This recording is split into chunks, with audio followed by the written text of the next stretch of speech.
I want to begin today with a few house cleaning items, and as I said, we're excited that you're here and that Jeff's here.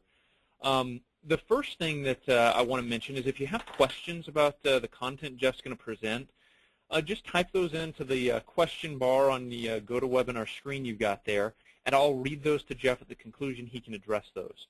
And so that's going to be important because we want to make sure we leave time for Jeff to answer questions and improve your ability to blog and to generate leads with content marketing. Two other things before I turn it over to Jeff. First, I can tell you as well, Jeff's going to talk about blogging and generating leads and content marketing and social selling, that sort of stuff. I can tell you that it works. It really does. And so, give heed to what he's going to tell us today. As far as Jeff Molander, I want to introduce you to him. He has spoken across the globe about how to make Facebook, YouTube, LinkedIn, etc., and blogs lead and sales generators. Sometimes we do all these things and we just kind of do them because we're supposed to. We have a Facebook account, we have a blog, but we don't really think about how to generate leads via those sources. He was one of the co-founders of the Google Affiliate Network in 1999. He's an adjunct digital marketing faculty at Loyola University School of Business. He's written books, one called Off the Hook Marketing, How to Make Social Media Sell for You. So he's trained and worked with and consulted with some of the biggest companies in the world, and we're excited he's agreed to join us today. The only other item of business before we turn it over to Jeff is to mention that this webinar is being recorded. So it'll be available to you after the webinar is concluded. We encourage you to view it and then also share it with your friends, families, loved ones, pets, etc. So Jeff, thanks for joining us today, sir. I understand you're coming to us from sunny and stormy Florida today, is that right? Exactly. Yeah, a little stormy today, but that's okay. It's the wet season, and I'm pleased to be here. Thanks for the kind words, and everybody else should know that I'm here to share and to teach a little bit, but I learn a lot from you, McKay, and I like to use you as an example. So when McKay says he knows this stuff works, he's living proof of it, and Log My Calls is very active in this field. So thanks for having me. Awesome. Thanks for doing it, Jeff. Okay, everyone. Well, I know your time is precious, so I'm going to start by telling you why you should stick around. I don't assume that you will stick around, and I really want to be right up front with you because I have something to share with you today that can, if you let it, improve your success with generating leads with your blog. Straightforward. So let me try to reach through this very flat screen here, and the webinar's going to be kind of cold, and I really want to try to talk to you. I mean, really talk to you, because I know that all you want right now is to know, hey, Molander, what's in it for me? Why should you stick around and listen to me at all? Well, point blank, if I give you something today that you try and you have some success with, where you start actually generating more leads using your blog, would that be powerful for you? Would it be powerful enough to make you crave more of my advice? What if I helped you to change the way that you are blogging and you started getting more leads and better leads? Would that experience be powerful enough to make you say, hey, Jeff, you've helped me see things differently when it comes to blogging and start to improve how I'm blogging. I'm actually getting leads now, Jeff. Thanks. Hey, how can I turn up the volume on this? This is great. What's next? In other words, could I somehow convince you through this webinar to eventually, in a few weeks or months from now, ask me for the sale? Ask me for the sale. I know that I can, actually, for some of you. Not all of you, but some of you. Well, my point is, it's the same with your blog. This is how you use any social media to create leads, by creating a little bit of actual success in people's lives through what you write, your blogs, through what you publish inside your blogs, your ebooks, video tutorials, and all these kind of nuggets of wisdom, I call them, that you're going to give away on your blog. And McKay does this too. He's got his nuggets of wisdom that he gives away. Now, some of you, when I start talking like this, I know what you might be thinking. You might be thinking, Jeff, well, where do I stop? Where do I draw the line when I write blogs and I create content that educates or guides my customers? I can't afford to give away all my best stuff. Or maybe you're thinking, you know, Jeff, I'm willing to do that, but where do I draw the line? Quick example. Right here, right now, I'm not getting paid to give you all of my best tips and advice in this webinar. So why would I? I'll tell you why I would. Because my goal in this webinar is to move your needle, to get you to do something with what I'm sharing with you today, with what I give you for free. I want you to do something that moves the needle, that creates a little bit of success for you. I don't want to convince you to like me or think I'm a thought leader or follow me. I don't even care that much if you share my blog posts or retweet my tweets. I'll be honest. I want to sell something to you. If what I sell can help you, I want you to invest in me. But the only way that I'm going to get a chance at doing that or do that successfully is to give you for free right now my very best tips and insights. Because if I do that, I will have a chance at doing something for you that moves your needle. Right now on this webinar, and in my blogs too, I've got to show you a way to blog that changes your success rate, that improves your success at this. Because if I do that, your attitude about blogging will change, and more importantly, your confidence in yourself will dramatically improve. You will feel fantastic and you'll crave more of my advice so that you can get more of that self-confidence. Now let's be super clear here. What I'm talking about is materially changing your reality through what I'm putting out on social media and what you're putting out. So service sellers, are you guys and gals out there? If you're selling a service, we're essentially selling a promise, right? We're selling the promise of a better future. And in many cases, the future takes some time to materialize through your service. In some cases, products work the same way. That's why many of us offer free trials to get generate and close those leads, right? Well, it's similar with blogging. The goal is to create content that gives prospects a free sample or a taste of actual success. Just like in this webinar. If you do what I tell you to do after you shut off this webinar, I'll change how you feel about me, right? But not before you change the way you feel about yourself. That's got to happen first. If you start closing more accounts or selling more products by following my tips, that's going to move your needle. So my job is not to get you to follow or like me. It's to help you experience success so that you want more of it, more of that emotional end result, that feel good. Why? Because then you might just ask me for the sale one of these days over the course of time because you actually know. It's very crystal clear to you. You know that I have something that you need more of, and you're craving it. You're craving more results because I've already given you some. So do you see why I've got to move your needle in this webinar? And do you see why you need to move your customer's needle with your blog? Yes or yes? Because the truth is, your target market probably thinks they don't need what you sell. And if they do feel like they might need it, they probably have other objections to investing in it.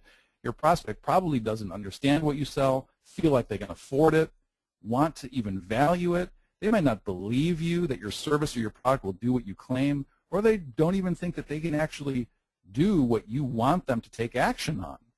They don't believe that investing in your product or service will create the result that they need. So the question is, the obvious question is, how can your blog help you overcome these kind of objections? Well, the strange answer that I'm presenting today is this. You've got to get prospects confident, and not in you or in your business. You can do this the hard way or the easy way. If you want to do it the hard way, do what everybody else is doing on social media. Tell customers things, tell them things, and try to influence them into buying from you. And we all know how effective that has started to become, right? Not effective at all. Or you can do it the easy way. prove that you're worth investing in before you ask for customers to make the investment.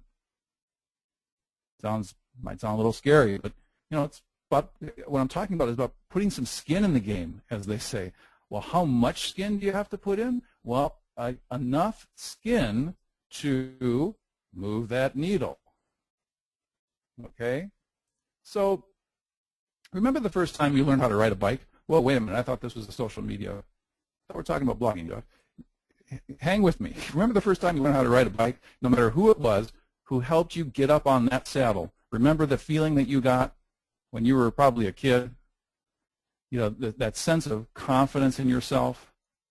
Remember how you felt also about the person who gave you that confidence. Do you remember that? And do you remember how that confidence made you crave more? I'm sure you remember how freeing, how liberating, and how powerful it was to feel yourself in command of riding a bike.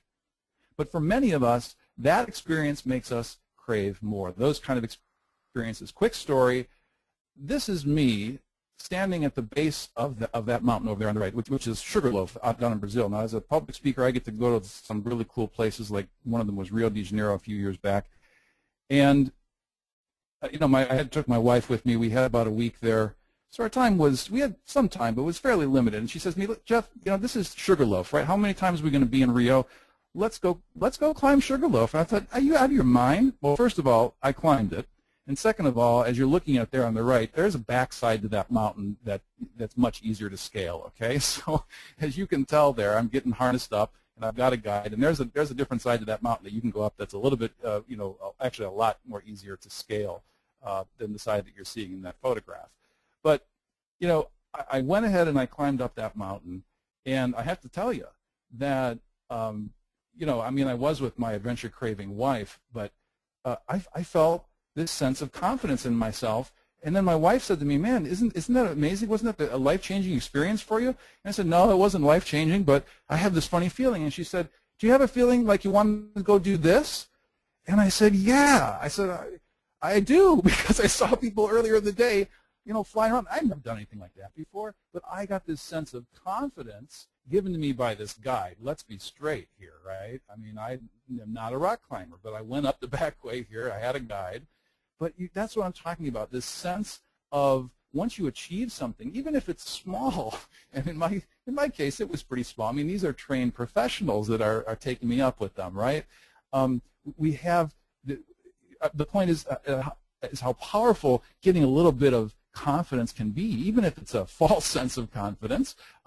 When we feel confident based on an experience that someone gives us, we trust that other person, and we look to them for more advice, more tips on getting more confident.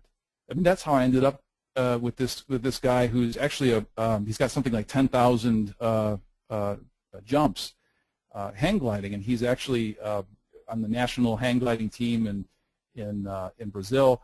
So, that's exactly how it worked in my life. I realized that this morning as I was pulling together these slides, I thought, that's a great example of what I'm talking about. So I want you to ask yourself these questions. Does the content being published on your blog teach a new skill to customers, or help customers avoid a risk, or illuminate a path toward a goal that they need to achieve? Because this is what I want you to take away from this webinar. This one thing, this proven idea that giving customers confidence works like crazy. And these three strange, I will admit, but effective questions that I'm presenting here are actually starting points. This is where I'd like you to begin to help your prospective customers experience some success. Start with these questions. Because in the end, your customers, just like you, are human beings, and humans are hardwired to trust only the people who give us confidence in ourselves. After all, this is how criminal con artists operate. It's all about giving away their confidence. Now, and I know we're not talking about conning people, right? It's the same concept but applied in the criminal world, right? It's all about giving away confidence. Now, on social media, let's face it, trust is not earned by what you say or how you say it or where you say it. It's not. I mean, that's what a lot of the social media gurus will claim, but it's just not. Trust is earned by what your content actually does for prospects that moves their needle, that gets them confident. And again, I want you to remember what confidence does to us. Think about the last time somebody really moved your needle. Think about how it made you feel about yourself and about that other person. Think about how it made you crave more. No, not this kind of craving. And by the way, have you ever found yourself there? I've just never found myself there as a kid or as an adult. Thank God. But it's the kind of craving that creates positive things in your life that I'm talking about. A hunger, it's still nonetheless a hunger or craving, because a lot of smart bloggers are writing to engage with prospects in ways that make them look like an expert. Plus, they're giving great tips and great advice. I mean, and this might even sound a lot like your approach so far, but I'm here to tell you guys, most bloggers that are using this tactic are not getting many leads with it. And here's why. Because most bloggers are failing to create that craving inside prospects. Most of us are struggling to get the attention with our blogs. And when we occasionally get that attention, we aren't sure what to do with it. What we end up doing just is kind of squandering it, because we're not focused on creating a craving. But your success at generating leads on blogging using blogs will improve when you start getting prospects hungry for more answers, more powerful insights, more helpful shortcuts, and satisfying experiences that you can give them in return for them becoming a lead. And I know I'm not the first guy to show up or gal to show up here on McKay's webinars, and I won't be the last to talk about, and McKay practices as well, what you can exchange for ultimate guidebooks, educational video series, white papers, e-books. That's what I'm talking about, right? But you're never going to get anybody to take advantage of that unless you write in ways that create that sense of hunger. So the way that happens is simple. You offer customers a shortcut to getting all the confidence that they need. That's why, I know many of you guys know who Marcus Sheridan is, and those type of people offer these ultimate guides. McKay is another person who offers an ultimate guide, a buyer's guide, to answer all of your questions, right? It can be a free video tutorial, a useful white paper, a handy checklist, an ebook, something really useful for prospects that can be traded in exchange for their contact information. Nuggets of wisdom that come in electronic form. So remember, every post that you write really needs to make your customers, your readers, crave more from you. Crave, crave, crave. Think about that. I actually have a sign on my wall. I read Brian Clark over at Copyblogger said, every piece of content makes them crave more.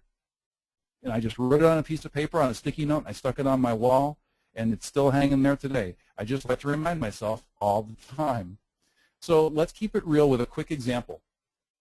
I want you to meet Rachel Ferris here. Now, Rachel works at a really successful mid-sized small business called petrelocation.com, and Rachel is bringing in tens of thousands of dollars in new customers each month using Facebook and blogging. Do I have your attention? And this is a really competitive niche industry, believe it or not. Pet relocation, of course, is helping people relocate their pets. They sell basically a white glove service specializing in helping people in transition. Every day, people who need to move overseas for work or for school, and they're getting transferred, and they need their pets to be safely relocated. They relocate dogs and cats, but they handle pigs and horses and monkeys and snakes and rabbits and exotic pets and all that stuff as well. You name it, they will relocate the animal safely and securely with all the paperwork. And as it turns out, many foreign countries require extensive paperwork on pets. There are quarantining periods and all kinds of potential nightmares and little details to manage. Now, this frightening aspect of her business is what drives Rachel's ability to create sales, believe it or not. So when I first met Rachel, she told me, and this is when it jumped out at me, she really grabbed my attention. She said, Jeff, I'm not really selling a service so much as I'm selling confidence. And this is a few years ago when I met Rachel, before I put this confidence thing together. And I started meeting other people this is really the focal point. And that's because so many of her prospects, and perhaps even your prospects, are scared stiff that successful relocation of a pet is even possible. Now, I'd like you to think about your prospects as I describe Rachel's prospects, okay? Rachel's prospects have so many worries that ultimately, in the end, she says the decision to buy is less about cost or even the quality of her services that her team provides.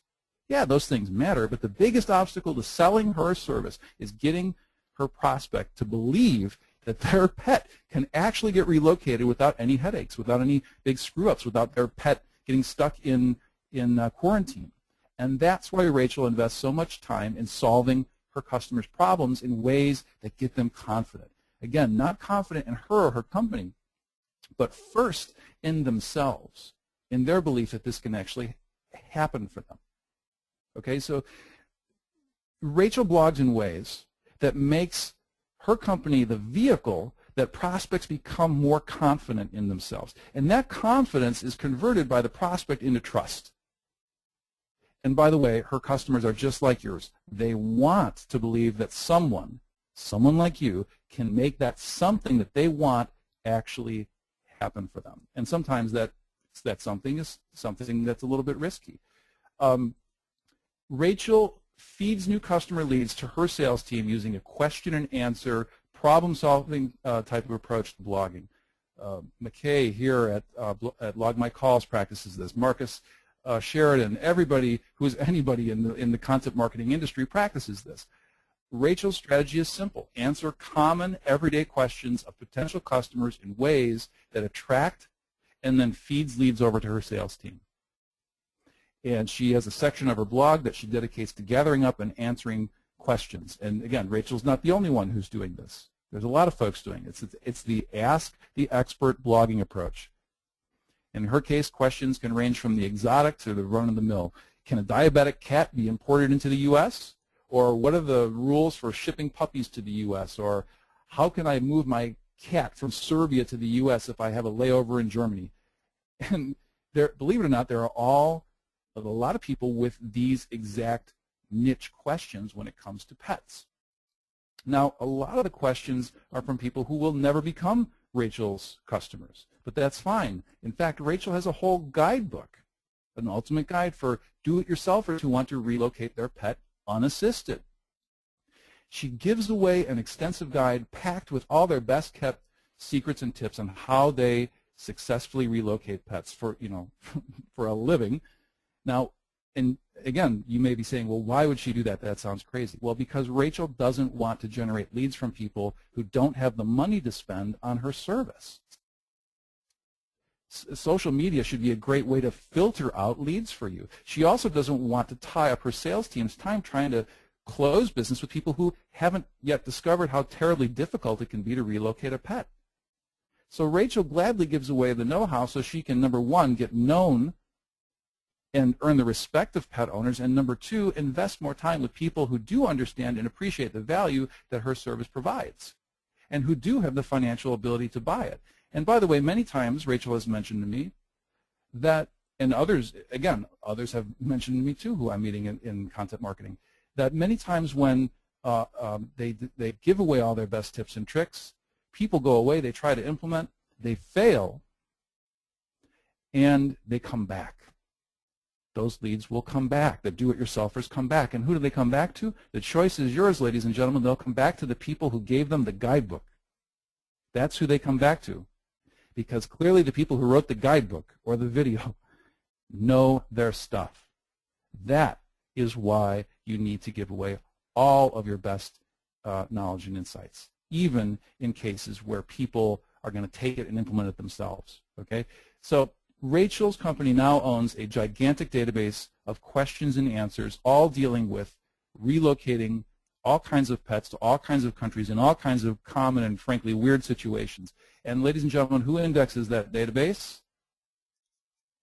That's right, Google indexes that database. And again, I'm not going to spend a lot of time on this because I know I'm not the first speaker to show up here and tell you why you ought to be doing this. It's all about Google. Social media still, especially blogging, we live in a world that's all about search. That's the way that it all begins. That's the way people are using Google. Your prospects are going to Google, typing in their questions, like as you see here, moving cat to Indonesia, and it's all about showing up there and being able to be discovered. Now, the truth is, this stuff is not a secret at all. Just like in the movie or the book, The Secret, we've always known how to make blogs produce leads and sales. The system has just been being kept quiet for some time, and not many folks are running around talking about it. But now we're starting to see, and you are tuned into the right place. McKay is all about showcasing a lot of those folks. That's what I do as well. That's why I'm here. I like to hang out with people who are spreading the knowledge about this. The secret is out. There is no secret. So can you begin to blog in ways that answer customers' common everyday questions? Can you become like Pet Relocation and turn your blog into an answer center for people who are looking for answers relating to what you sell? Can you pop up more often in Google search results where customers are searching for answers online? Heck yes. Yes or yes? Okay, I thought so. So my job is to find people like McKay, like Rachel, like this guy Ed Worthington, who you see here, who is selling office copiers with his blog, all using this same technique. And again, very much like what McKay does, we see Ed's technique, he calls it the good guy technique. We see people out there who are advocating in ways for the customer that are just, you know, so blatantly honest and upfront that it scares the bejesus out of people, and in particular manufacturers. Ed represents manufacturers. Marcus Sheridan over in the pool and spa industry represents manufacturers. And many times these blogs become so powerful. These blogs coming from individuals who represent these manufacturers become so powerful that in terms of lead generation tools and their honest review of hardware, that manufacturers want to buy out these blogs. Okay, so it's all about, yes, it is about advocating for the customer, but it's about how you advocate for the customer and how you design that your ability to advocate for the customer. So I always like to say there is no secret sauce, but there is secret sauce. And what I'm going to do is give you really quickly the way that I typically frame the secret sauce. And that is this. Again, I've given you those 3 starting points today. We're going to come back to those in just a moment. But you know, the 3 strange but effective places to start. Really, and this should come as no surprise to you, what I'm talking about here all starts with solving problems for customers. That is really, at a high level, what I'm talking about. Trusting your instincts, getting back to the very basic concept. Again, this is what put Marcus Sheridan, this is what allowed Marcus Sheridan and his co-owners to feed their families. This is what put Marcus Sheridan on the front page of the New York Times a few months ago under this headline. It's all about this crazy simple concept of solving customers' problems, because when customers understand their problems more clearly, they're better equipped to steer themselves toward the right answers. And that answer can include what you sell if you are the guide. But if you have the know-how and the guts to just do something as simple as start, blogging in ways that solves their problem.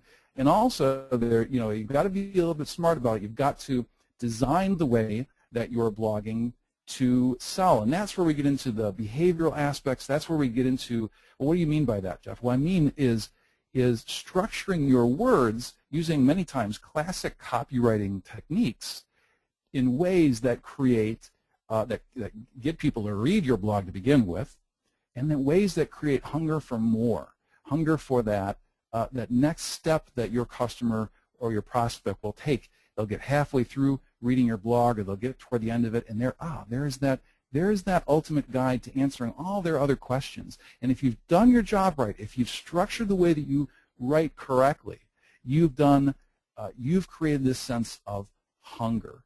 You've created confidence in them. They now know something. They now maybe have taken some notes on your blog or printed it out, and they're going to go do that step 1, step 2, step 3.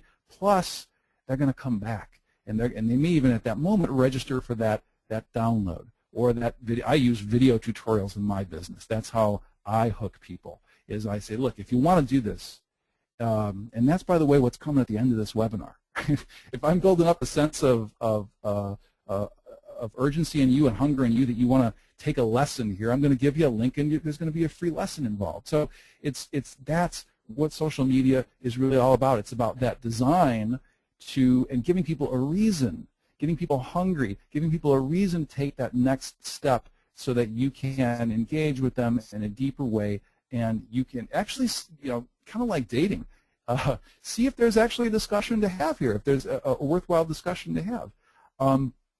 And finally, this idea of translating is one where it brings us full circle. How do you know what problems to solve? How do you know where to start? What questions should you be answering? Well, if you're listening, when I say translate, what I'm talking about is really listening for those key insights. And there's great places you can listen. You can listen at the end of webinars. People ask questions. People are out there typing into Google. Do your keyword research. That's all about listening for those pain points. How are people expressing their pain? How are people expressing their curiosity? How are they expressing their fear or their desire to achieve a goal? And there are different places that we can use social media, different techniques that we can use, Twitter monitoring, monitoring on Facebook, all these things. There's places where we can listen for those pain points, and then we know what questions to be answering. And by the way, it's not just online. If you've got a telephone and you talk to your clients, if you've got people coming into your business, if you've got a brick and mortar business, I've got lots of success stories of people who just said to me, you know what, one day I realized I get this question in my store all the time, and I thought to myself, gee, that's a blog topic. Heck yeah. And many times that is, in the case of a guy named Ryan Safadi, who I like to talk about at J&O Fabrics, a fabrics company. He had someone come in and asking about wedding, the material, the fabric that makes it for the best wedding runner. And it was a question that he got from someone in his store that people had been asking for 10 years. They've been asking this question. He turned it into a blog post, and to this day that blog post is paying him dividends because it's an answer that nobody else had the foresight to answer. So be sure that you listen and help people, again, bring it back up to the top and help people solve those problems. The businesses that are actually creating demand for products are helping customers solve common everyday problems, period. Important things that are meaningful for people: saving money, avoiding chronic disease, protecting children. You guys have so many different products and services out there, and there are so many different customer profiles out there. And McKay, I don't know if you're still on the line. Maybe you can rejoin. I'm pretty much winding down here. What are some of the problems that your customers need solved? Maybe real quick you can hit me with some of those and that you've been blogging about lately. Are you there, McKay? Yeah, I'm right here. Sorry, that's a good question. Yeah, I mean, our customer sort of focus is we want to make sure that they're able to, the product, Log My Calls, is designed to help customers track their marketing's effectiveness and also listen and analyze their calls. And so that's what we're about, is helping them get more customer data and more marketing data. And so that's also what our blog's about is, okay, how can you not only track your marketing more closely, but how can you improve your marketing? So that's why we've actually taken such an interest in content marketing is, we want more people to come to our clients' sites and our prospects' sites so they get more phone calls, so then they see more of a need for tracking those calls and analyzing those calls. I mean, it's not a charitable action by any means, and I think your point is right. Like, yeah. You're going to give a lot of valuable content for free, but it all is for a purpose, right? I mean, you want people to come back to you and think of you when they have these problems. The other problem we try to solve is we want to I'm not sure the best way to put it, if there's a correct English way to say it, but to fix their concerns or preemptively address their concerns. In other words, if they have concerns about call tracking and call recording, before they're even brought up, we want to address those in our blog.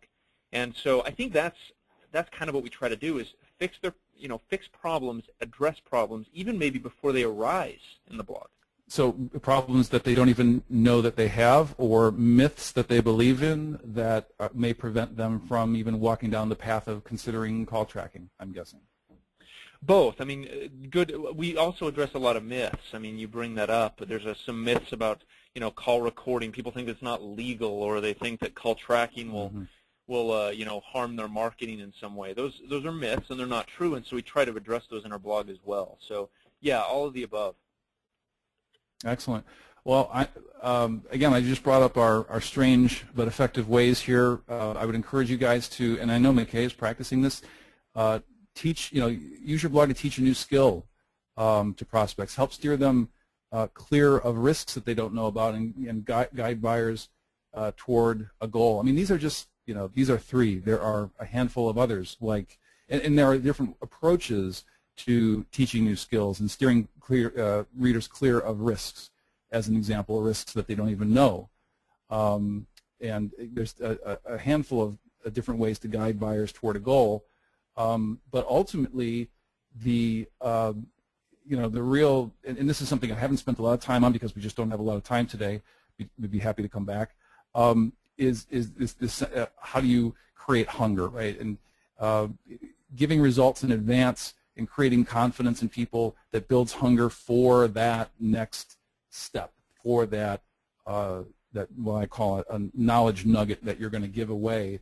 And many times, a lot of what I practice and other folks practice is this kind of really teasing people and into taking and being provocative and into teasing people into an action by revealing something that they don't know to them, or giving them insight on an experience that they really would like to have someday but never thought that they could have, and make it real for them.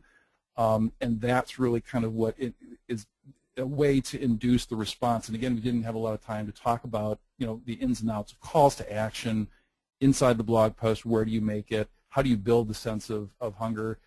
I don't know how much time you have to talk about that, McKay. Maybe you could say a few words on what your thoughts are on. I mean, you're very tips oriented in a lot of the stuff that you're blogging, and it's all it's.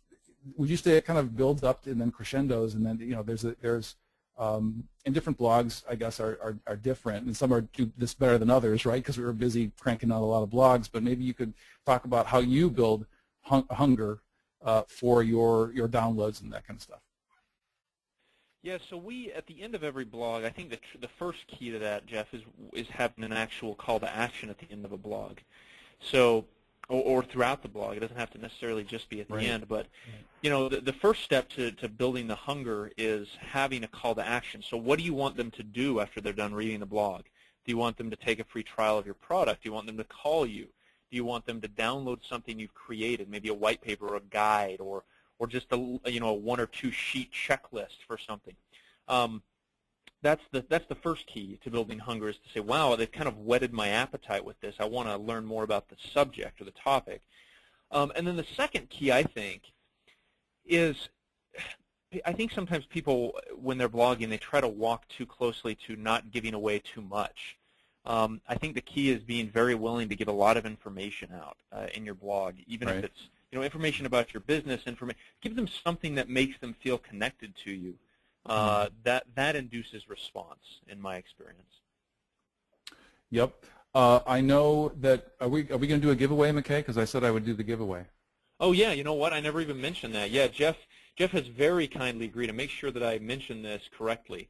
So he wanted to do two things, and I think this is awesome. Is first, provide I think however many copies of the book you want to provide, Jeff, but then also give away $500 worth of free training that he provides, which is an incredibly gracious offer. And so explain a little bit about the free training and the book, if you would, Jeff, so we can make sure that we give those away correctly. What we'll do is we'll take the first three folks who are going to ask questions. So go ahead. First person to ask it has to be a good question. First person to ask a question, and the question can be anything. It can be aimed at myself, at McKay. It can be even a point of clarification on something that that you'd like me to go deeper on, or I was too vague about. And we'll award the $500 in training is for a 30-day coaching package that is called Make My Blog Sell For Me.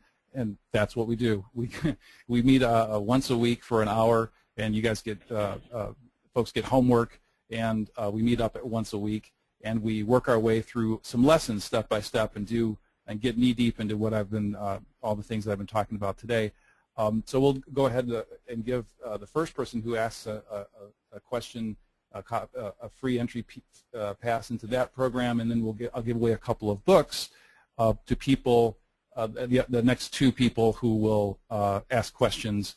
And let's see here. And it looks like we've got Tammy Dickerson who gets the free $500 great. of training. So good job, Tammy. Her question is, and I'll send this to you, Jeff, and then I'll address it as well if that's okay, is what Sure. types of links should we or can we include in our blogs? So I'll let you hit that, and then I'll hit it, Jeff. I'm not sure I understand the question, but what sort of links should we include? In other words, I think she's asking, and Tam, correct me if I'm wrong on this, type in a clarification, but where do you want to send them back to your home page? Do you want to send them to other sites? Do you want to send them to landing pages? What are some rules you have on linking within blogs and where you send people? And maybe that could actually be her question.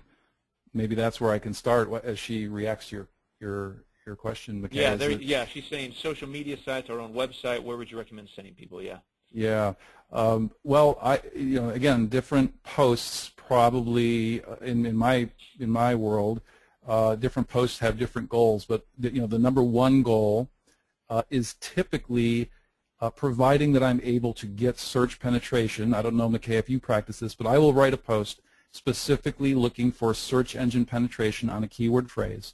If I'm able to get that search penetration and begin to receive traffic, I will then, if there is not already, insert a link or a call to action, graphical call to action to my landing page. As an example, this socialsellingbootcamp.com URL is simply a redirect to a free training program. So if you're interested in the free training, go ahead and take advantage of it. But the free training is many times where I link from my blog post. I will link to my free training using a graphical call to action or a link. And I will decide to go ahead and create that link once I have search engine penetration that justifies it. Because many times, McKay, what another element here that plays into the linking element is when do I produce these knowledge nuggets, these downloads, these things that I'm going to give away for people to register? Well, the only time that you should be creating those is when you've got traffic that you can direct to them, right? So and some people may not be in that position yet. That's the way I run that. Now, Tammy, in other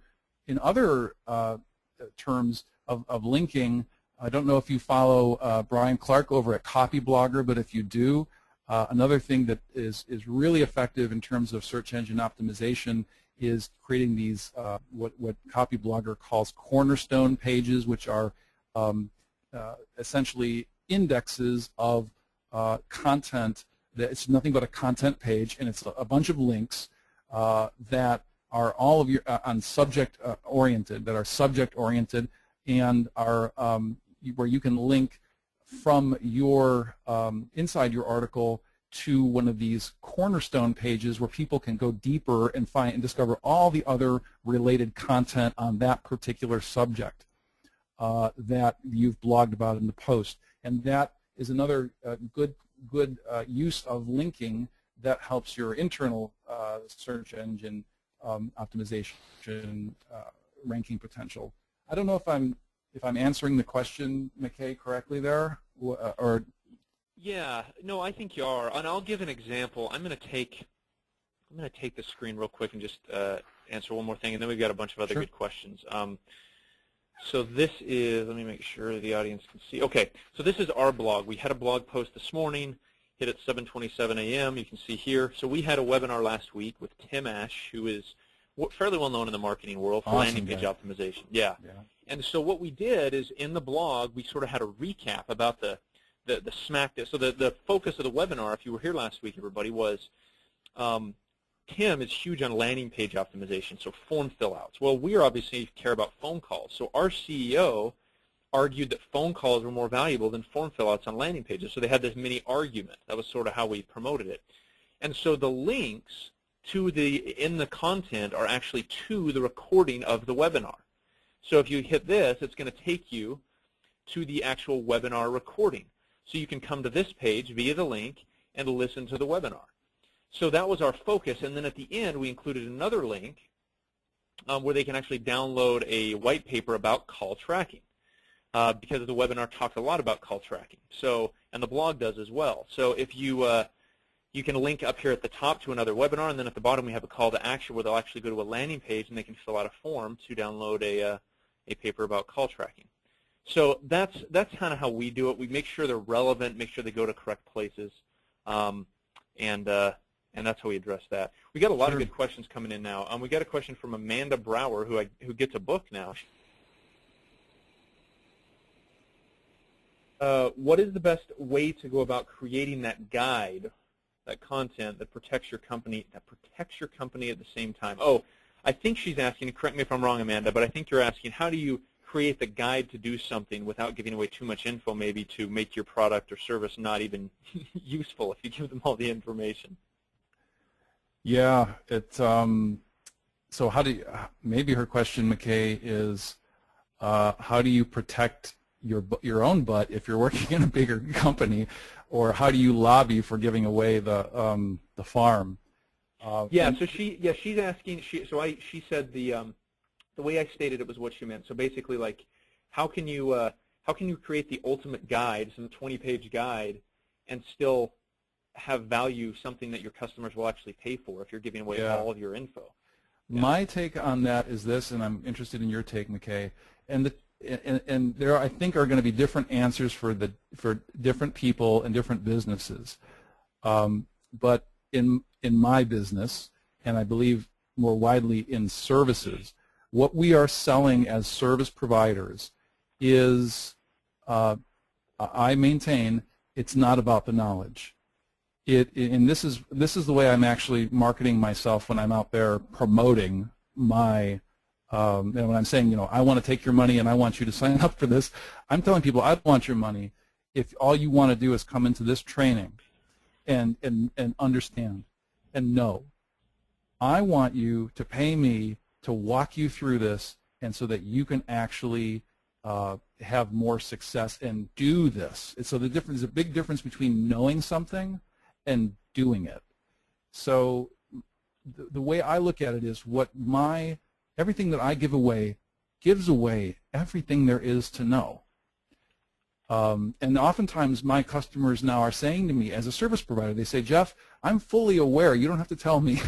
They'll read or they'll see my video. They say, you don't have to tell me that you give away all the free stuff and it's not about the knowledge. I know that. I want access to you. That's what I want, someone to hold my hand and provide this service to me. So that is what I think makes the difference when you're that's why putting all your knowledge into a document or a video series or an ebook or an ultimate guide, that's where the value is. Now, is it, for me, that's where I come down on it, McKay. I don't know how you feel about it. It's about what you do, not what you know. People pay for a service that gets done for them, not for what they know, being educated on something. Yeah, I would agree with that, and I think you've got to keep in mind, too, that just giving somebody the knowledge is not going to necessarily make them able to do it correctly. And so while we can give people tons of knowledge, and we're a software, and so a software is a service, so it's a little bit different. But like, for example, if you're a marketing agency, you're like, oh, I don't want to tell everybody how to get better SEO results. Well, guess what? You can give everybody all the information in the world, but the likelihood that they will do it with as much detail and precision as you could is extraordinarily small. Right. So, a good question, Amanda. And then David asked a couple good questions. He says, I'm just starting with my blogging, bringing my department into the social sphere. What's the best method to follow when selecting content, building a community, and following a cadence to how frequently we post on social media? So he says, for example, do I push all my messages across all my social channels? What strategy should I decide as to what to post on which social channel, etc.? So he's kind of asking a content and social question, I think, Jeff. I'm not sure I understand exactly where to start with that one. How do I develop? It's a huge question. Yeah. How do I develop a cadence? I think maybe, help me out with this, McKay. Maybe, what if we were to say, it sounds like the question could also, as it relates to blogs, really boil down to where would I start with a editorial calendar? Yeah. That's how I would, or maybe I'm answering the question by saying, if I'm right on target, McKay, it sounds like you're nodding your head up and down as opposed to left and right. Yeah, yeah. How do I decide what to blog about and when to blog about it? And again, it gets down, that's a whole different discussion, but I guess the quick and dirty of it is you got to have a content marketing calendar, and that, or I should say blogging editorial calendar. And the key bullet points there are what's the pain? Like, you're going to have some columns in your calendar or your Excel spreadsheet, right? And what's the pain that's going to address? Or what's the goal that you're going to bring your customer one step closer? Or what's the fear that you're going to help them overcome? The next column might be the title. The next column should be your keywords that where you can see people expressing that need for that goal or that pain. What are some other what other columns do you use in your in your editorial calendar, McKay? Well, I think keyword is critical, and then in terms of posting on social, so two things about posting on social, and Jeff can back me up on this, I believe, is your content is going to be indexed by Google more quickly if and when you post it to Twitter and to Google+. And so if you want Google to find your content immediately, the best way to do that is to post it to social media. So in terms of a cadence of posting, I would suggest posting immediately. When you create a blog, tweet it 2 or 3 times that day, as well as put it on your Google+ and Facebook page at least one time that day, and preferably in the morning. And then I would focus on what people are talking about. I mean, use a free tool like Hootsuite to determine, okay, what are people mentioning, what are they discussing, and then if you've got past blogs that address those things, post them again. I mean, obviously, we used to post 3 blogs a day. We're now doing about 1 blog a day. And so obviously we're going to post more than once via social media today. So, post older stuff as well. Post other interesting things from other sources you find on the web. Post something from Jeff or from Log My Calls, for heaven's sakes. Include that in your cadence. Two rules. I like social media posting sort of earlier in the day, and then I also think that just having your most recent content is the best for social media. In terms of like a strict rule or cadence, I don't know that I have one. Those are sort of my general guidelines. Is that a fair answer, you think, Jeff? I think that's a good answer. I won't say counter that, but I think that maybe provide a different opinion and perspective and experience. I mean, it all boils down to my experience, about what works. And I will say this, that we have spent, blanket statement, we have spent a lot of time and energy, and there's a million articles out there telling us this is how to go about promoting your blog posts. And frankly, if any of that stuff really worked very well, we wouldn't still be talking about it years later. I'm not a big believer in my own business, and the people who I tend to call my clients tend to agree. It's not about sharing and getting shared. We want to do some of that. We definitely want to do some of that. I post all my stuff to Facebook. I post my stuff to Google+, especially Google+. But ultimately, it really boils down to if you're gonna post. McKay, let me just say this: 95, maybe 98% of the promotion of blog posts out there amounts to this: people saying, "Here's my latest blog post." And you know what? People do it. They've always been doing it. They continue to do it. LinkedIn Groups suffers from this nonsense of just telling everybody that you've got a new post. You've got to give people when you promote your post, give them a reason. As an example, write a title that is absolutely irresistible. Write a first, and then share it on social media. Just share the title or the first paragraph. But the way that you write your first paragraph has to say to somebody, and I've had a lot of success with this, and I know people who are having success with it, is Your title has got to be good. Read Copy Blogger. Okay, they will teach you how, or in my free training, I'll teach you as well how to write a good. And McKay knows this. McKay's having a lot of success with writing the best title that you can. A title that says, "You ain't never read this before," as an example.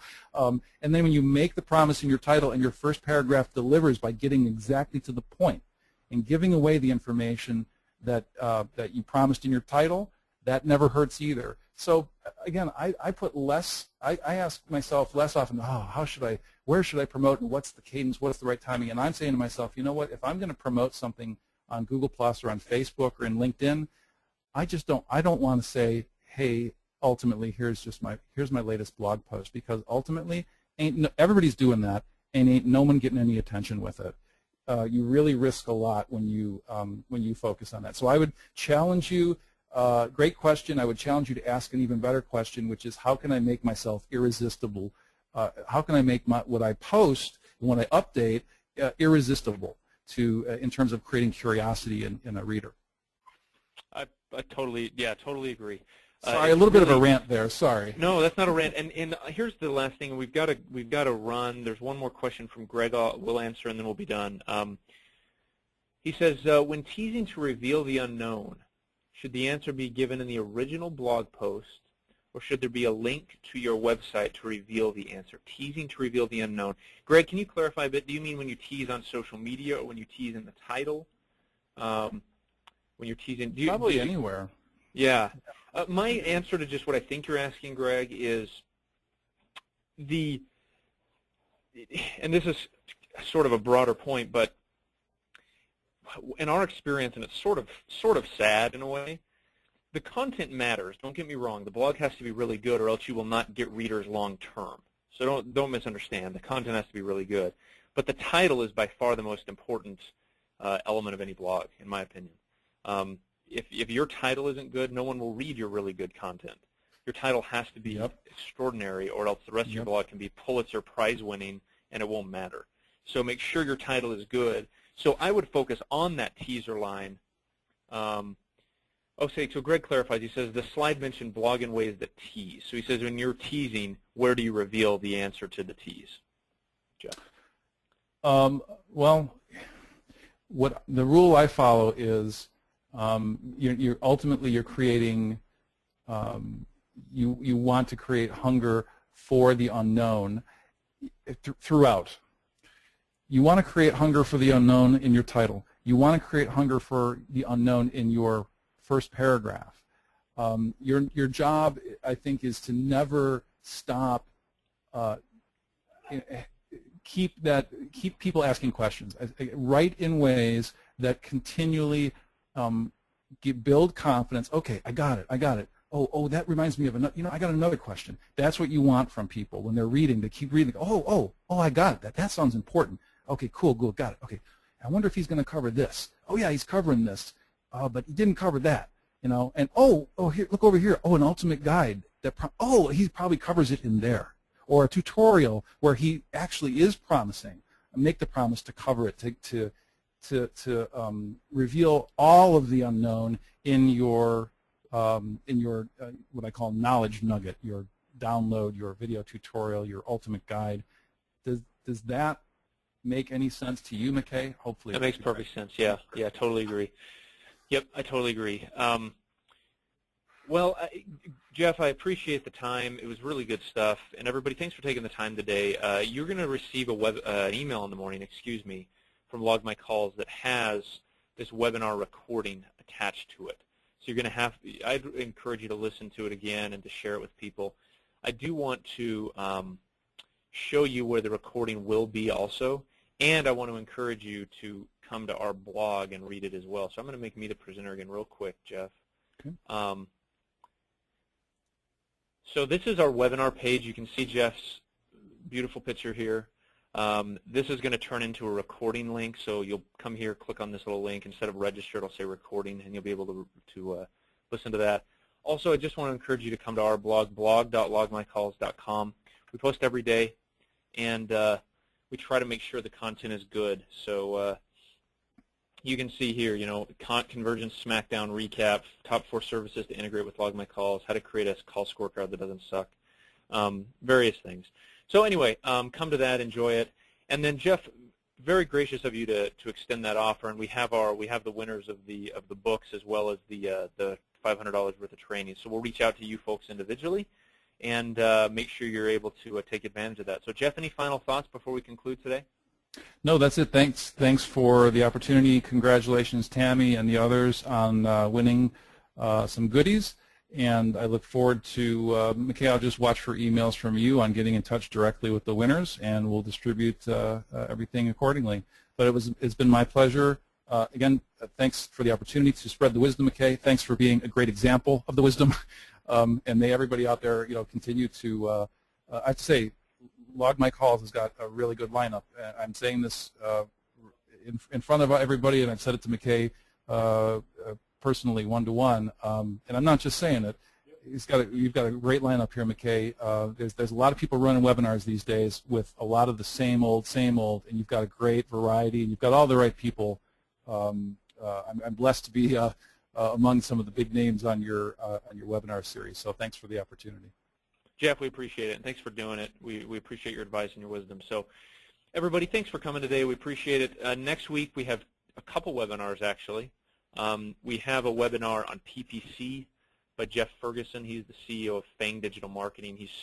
As you can see here, he's led marketing efforts for some relatively large companies.